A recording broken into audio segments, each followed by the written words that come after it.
Salut à vous, les sources du droit togolais de l'exécution. Avant le droit au hada, c'étaient les dispositions du Code civil qui consacraient les voies d'exécution, puisque l'obligation est la base de l'utilisation de toute voie d'exécution. Ensuite, les dispositions du Code de procédure civile. Enfin, la loi du numéro 428-02 du 20 avril 1988 instituant une procédure simplifiée de recouvrement des créances civiles et commerciales complétée et modifiée par la loi numéro 429-30 du 28 novembre 1989. Toutes ces dispositions, sauf les dispositions du Code civil, ont été abrogées par l'acte uniforme portant organisation des procédures simplifiées de recouvrement et des voies d'exécution.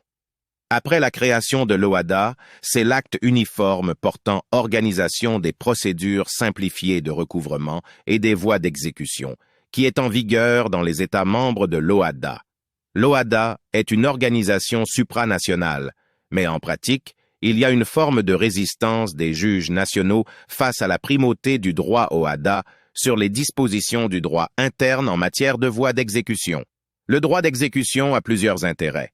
Sur le plan pratique, il permet le recouvrement des créances par des procédures légales.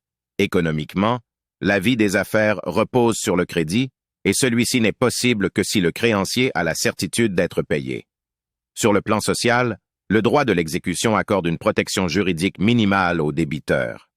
Politiquement, l'inexécution d'un titre exécutoire ou d'une décision de justice risque de saper l'autorité de la justice et conséquemment de l'État. Les procédures de saisie renforcent l'autorité de l'État en permettant d'assurer l'exécution forcée des décisions judiciaires. La matière a aussi un intérêt professionnel.